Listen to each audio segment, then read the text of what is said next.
gentlemen. Yeah. Oh, sorry. I thought you were introducing the chairs. Let me make this official. Good people of Secaucus and the surrounding counties, a big, warm New Jersey hello to Jensen Ackles and Jared Padalecki.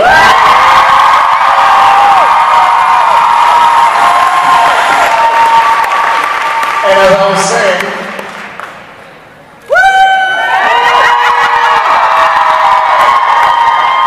Clint Eastwood?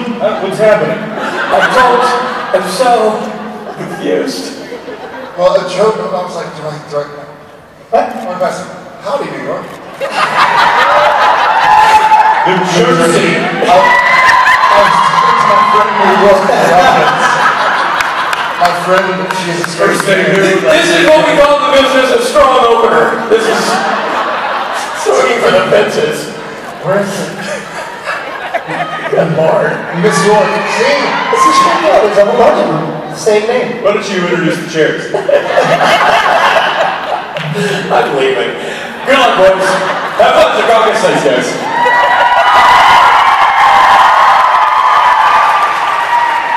Hi, y'all. Any first timers? So, no? Welcome to the family. There's no thing here for me to put my feet. It worked. Damn chair. Can I put them on yours? Damn it! Get those moon boots away from me. This is an unpaid advertisement. I have these really cozy shoes. But they're very cushiony. So Ackles hasn't left me alone the entire time. Nice stilts. Nice high heels. Originally, they were used for Frankenstein. Notice the 8-inch sole underneath his feet. No? It's too early. How's everybody doing today? Can we just get a nice round of applause for the band?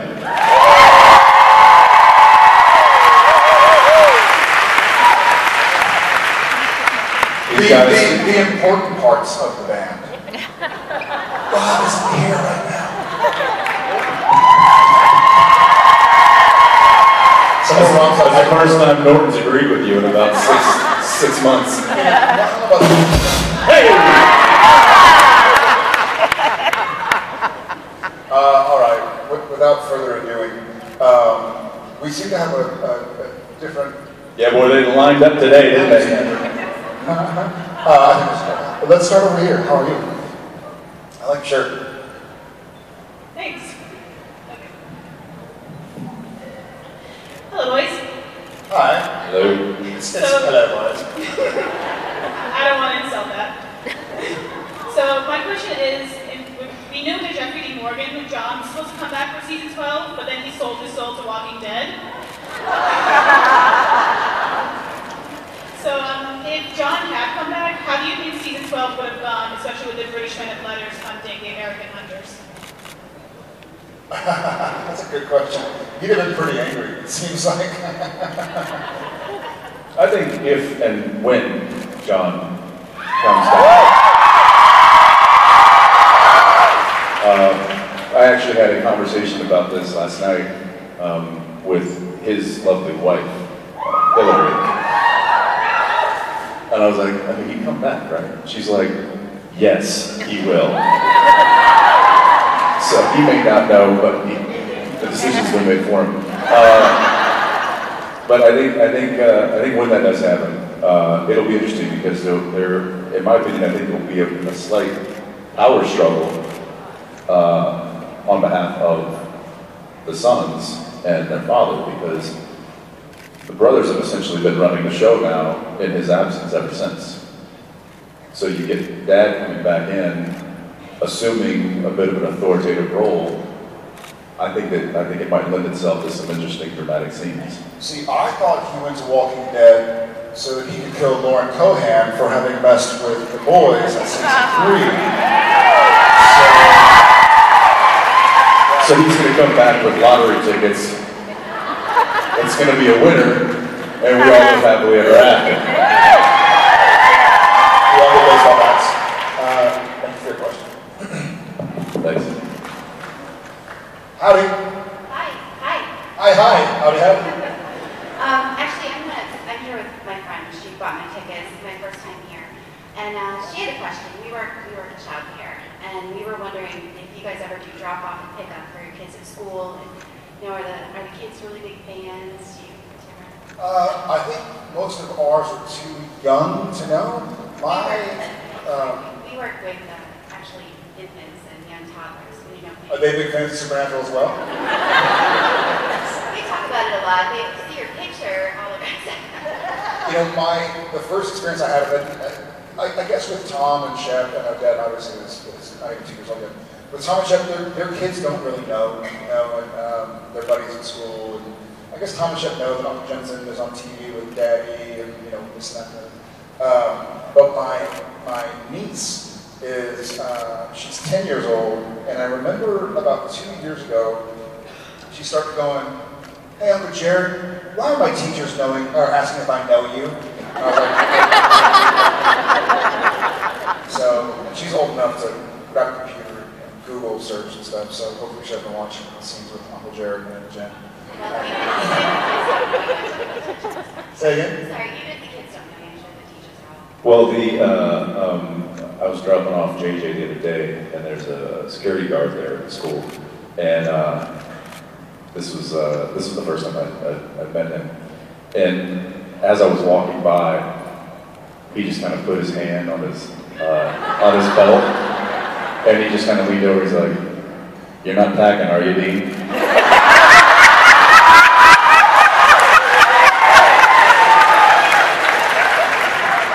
And I said, "Yeah, I am." So the students aren't quite there yet, but certainly the faculty. Yeah. Side note: the security guard's name is Safe. Yeah, Safe. It's like that's awesome. That's Good code name. It's a good code name. Thank you for your question. Thanks for working in childcare. I'm so sorry. I only have 3. Hi. Hi, my name is Alexander.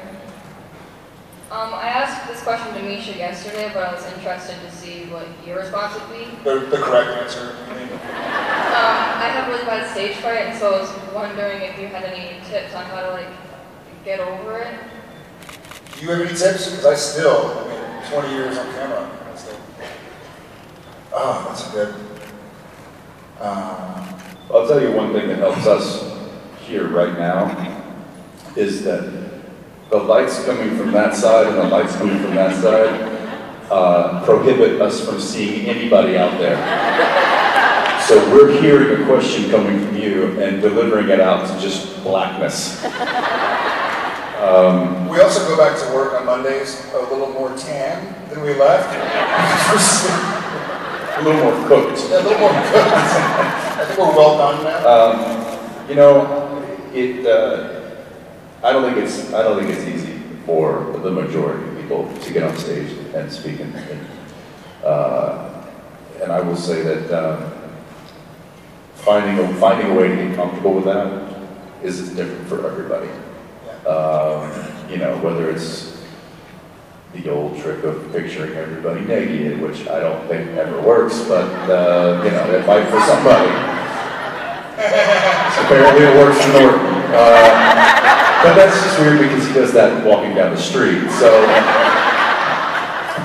yeah, that's just a daily habit. How do I look, Norton?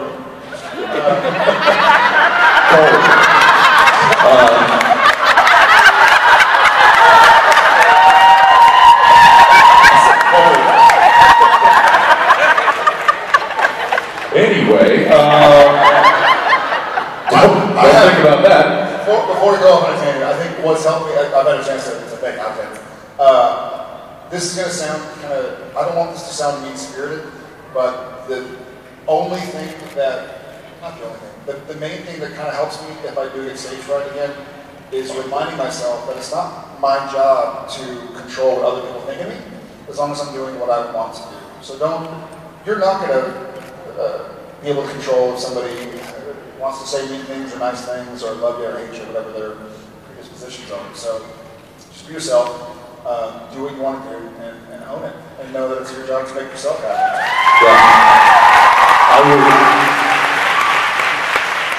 In the same breath, I would say that, however, if that frightens you, be open and honest and vulnerable like that, which can work. I think it works for you. I think he and I we can be authentic because we're comfortable doing so. We have y'all's support also. So we're playing to a fairly hot audience. So, but also this is a trick: is get up on stage if you have to deliver a speech or you have to address an audience. Play a character. It doesn't have to be widely different from you. But that way you can kind of go somewhere, you can play somebody, and you can do something that's maybe a little more comfortable for you to do, to present themselves, and maybe not so vulnerable. That could work as well. Keep it up. Hi. I loved you guys, just first off. And my question is, what was your favorite scene to shoot throughout the entire series and why? Easy. You know what? There's no way I can really think through all the scenes right now, but one of my favorite scenes to shoot. Two of my favorite scenes to shoot. She didn't ask for two. No, I can't choose, and I'll let you pick yours. So one of my favorite scenes to shoot was, I truly believe out of 14 or 13 years, 7 episodes on the show, this was the most nerve-wracking scene for me as Jared Padalecki to ever shoot as Sam Winchester. And that was the scene where Jared Padalecki was playing Sam Winchester and Jared Padalecki playing Sam Winchester. It was, I wasn't even trying to be funny or acting, I was just nervous. So Alexander, that was like season 6 or 7, and I was in 6. Sorry. So that scene, the scene of acting with Misha and everything, we're like, what is going on with these guys? In hindsight, that was one of my favorite scenes to shoot, and on what other show and what other universe could do that. And the second scene I can think of that was one of my favorite scenes to shoot was, I don't know if it's the same one where we carved our initials into the table in the middle letters bunker, but it felt really real. It felt like, it almost in a sense felt like, because I remember the line that Sam had where he says, what is our legacy going to be? And it kind of felt weird. Jensen and I are filming in this set that we've been filming in for several years, and that didn't even exist until the show had gone on for several years. And it almost felt like we were talking to each other, like, man, the show someday is going to end, Sorry. It's his fault. I'm not going to quit it, he's going to do it.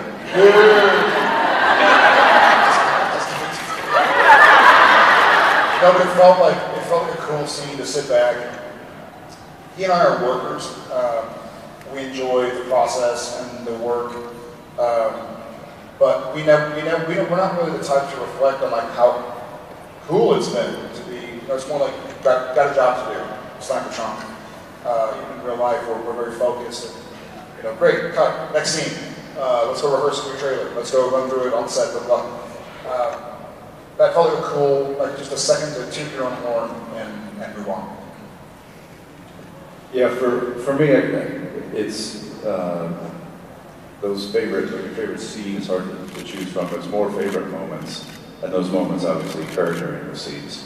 I think of moments when I think like, oh, what's your favorite episode, or oh, what's your favorite season, what's your favorite scene, that kind of stuff. It's not a scene in its entirety, or an episode in its entirety, or even a whole season. It's these moments that occur while filming, and I could list a dozen of them. One doing a reverse 80 in Baby, a reverse 180 in Baby, and doing that. I got to do that several times. The first time I did it, I loved the moment of our guest star sitting next to me. She's in the church. It wasn't me. It was she. And she just looks at me. She's like, "You've done this before, right?" And I looked at her, and they were literally like, and roll camera. And I'm like, now's not a good time to ask for that. And then there's moments like, I'm just talking to Brianna backstage, and one of my favorite moments is trying to make her laugh while shoving my face full of donuts. And that's great on two parts. One, trying to make this person who understands comedy at a high level and also can hold her stuff together at a high level, trying to get her to break.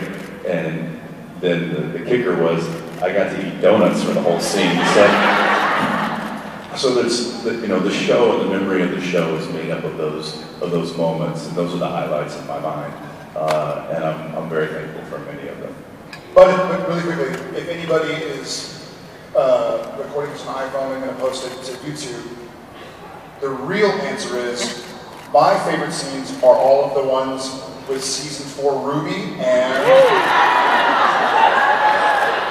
his favorite scenes are obviously all of the ones with Sister Joe.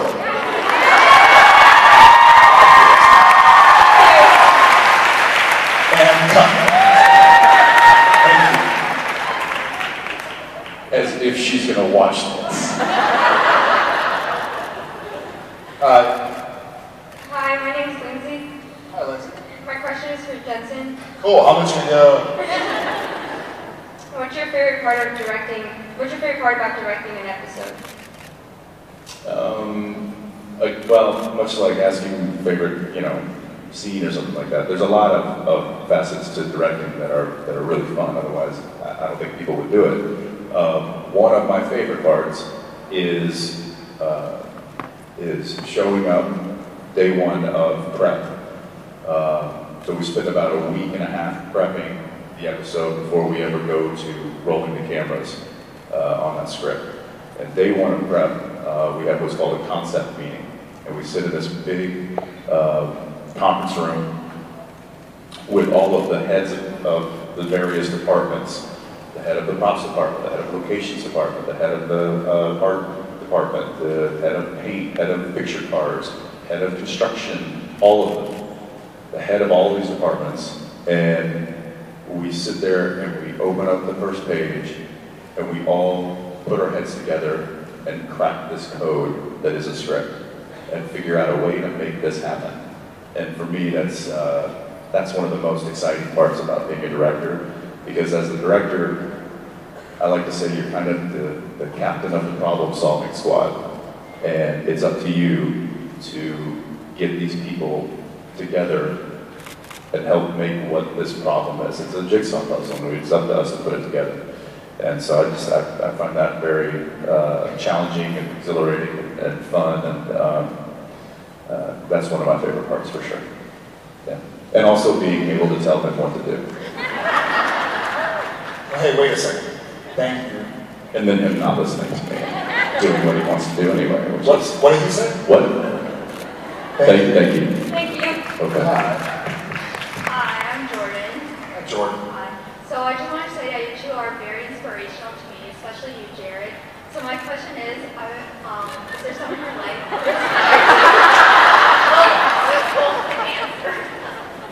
Say it again, Jordan. Is there someone in your life that inspires you? Yeah, and also, I'll say.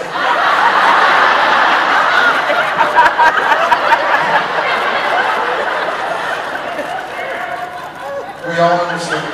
Thank you so much. But just, I understand your question. And one of the most inspirational people to me is honestly Stephen Norton.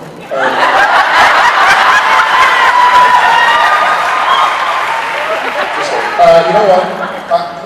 I know what you're saying. I don't know what you're saying. I think I understand what you're saying, but I guess remember this also, and I know you do. When was the first AKF campaign?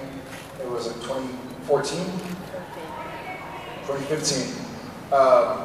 So I've known and worked with this guy for the majority of my days and nights for 7, 9, 10, what's 2015 minus 2005, 10? So... I was told there'd be no math. I hate saying this in front of him, but I mean, there's so many people that inspired me, but to spread the love, please do remember when y'all thank me that this guy had 10 years of influence before I was fine, before I felt comfortable enough to go like, hey, This is what's going on in my world behind closed doors. I want to put it out there. So applause for this guy.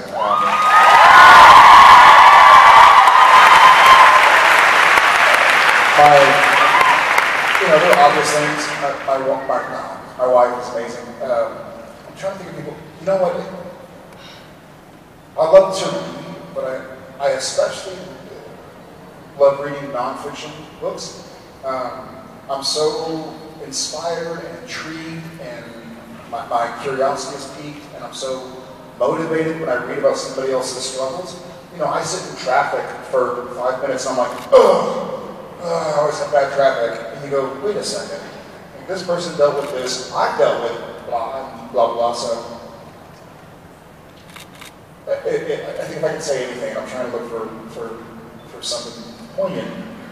I fully believe that if you know anybody and they have not inspired you yet, then you haven't asked the right questions. Everybody's story is amazing, and everybody's dealt with something, and it's not your fault necessarily. Maybe they don't feel comfortable yet sharing what they've been through or what they think or what they know. But I was told by somebody, and I can't recall who, but to look for something interesting and unique and wonderful about everybody, because everybody has it. And if you haven't seen it yet, it's not your fault. You just haven't known them long enough or asked the right questions. So continue to be inspired by everybody around you, and life will be good. Thank you. Thanks, Jordan.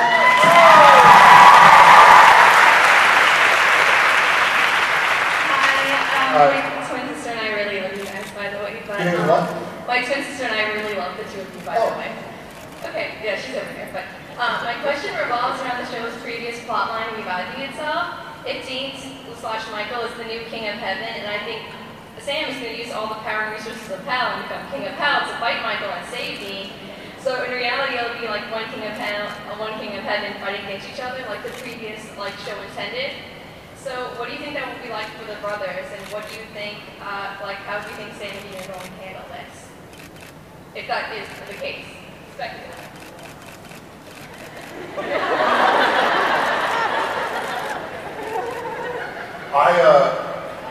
I totally have an answer for this, and I understand you completely, but just in case, will you say it all again?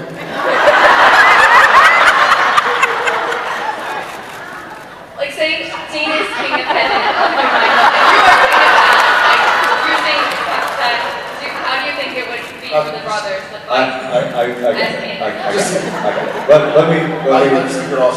I'm not quite sure what that would look like, but I know what it wouldn't look like.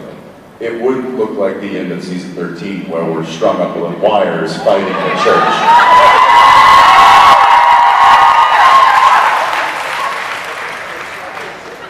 I mean, it's like a damn puppet show. Felt like Team America, it was like a marionette. It won't look like that, I can promise you. Yeah, I don't know. I mean, that's maybe we'll find out. I love action movies. I love superhero movies. I love fight scenes, and I love mixed martial arts. Yada yada. What interests me the most is the reason somebody's fighting. And I'm a big. I mean, this is maybe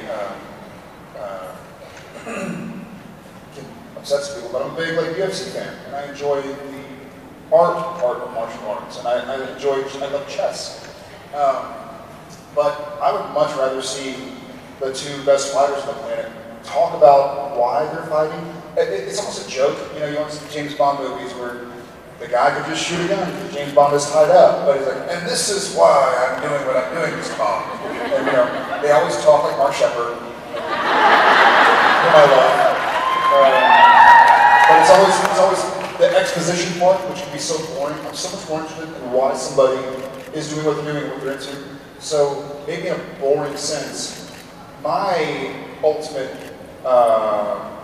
climactic scene of a movie is not they punch and they dodge and they kick and they smite. It's more like, this is why I'm here, this is why I'm doing what I'm doing. It's a verbal tit for tat. finding out about what makes somebody tick, not how they end up ticking after they have the motivation. Getting to the base layer, the foundation of what makes them who they are, not if they can throw a good sidekick, or if they can do a good two-finger smite to the forehead, like Cass or something. You know, I want to hear like what his story was about. So I guess if this show existed, I would rather see, and those, going back to a scene about earlier confrontations and earlier favorite scenes, I love those scenes. Where like the scene between Pellegrino and Spate, when they're talking about being brothers. This is season, like the King of Hammer, what a Hammer of Gods. That scene when they were talking about growing up, or even at the end of last season, spoiler alert, when Pellegrino was trying to endear himself to Jack, and Spade's like, no, man, I've been with you for eons. Like, don't lie to me. I know who you are. I know who you've been. That's more interesting to me than people on strings or CGI effects to have somebody explode or something. Those are all great, wonderful, but I feel like those are the great. Whereas as we say in the South, the chicken fried steak part of So just to be clear, instead of having Michael, the King of Heaven and the King of Hell, have some big, massive, epic CG battle scene to end all days, you'd rather have inside the actor's studio. Correct.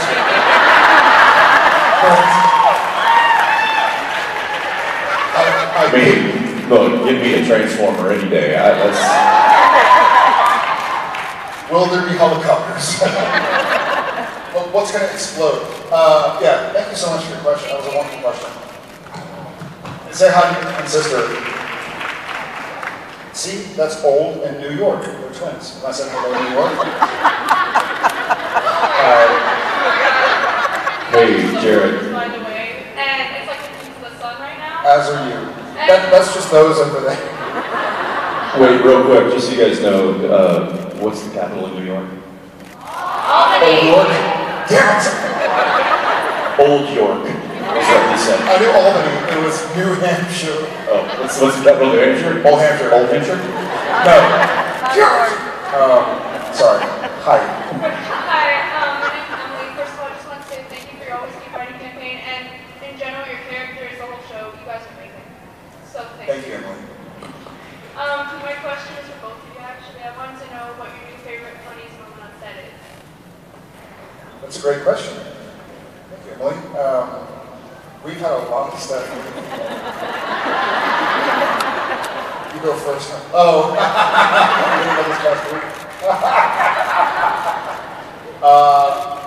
It's going to make the gag reel, I'm sure, but there's some stuff that happened in the filming of episode 7. Let's just say it involves Jensen, Misha, Alexander, and me. And it's sort of become a... There's a lot of improv. There's a lot of improv, probably some broken ribs. Yeah, some broken ribs. Maybe a torn swing. You know, there's some funny. So it makes me laugh because for years it was Jensen and me teasing Misha. You know, season 4, 5, 6, 7, 8, 9, 10, 11, 12. Then Alexander came on season 13, and Misha's like, finally. New victim. And every now and again, it's a funny thing. Where Misha will make a joke and look to Jensen and me, and we'll be like, no. Damn it! But yeah, the hazing of Alex has gone on way too far, but it'll continue. And he's a great sport about it, despite cursing us before he goes to bed. Voodoo dolls. Well, yeah, let's just say, as I don't think it's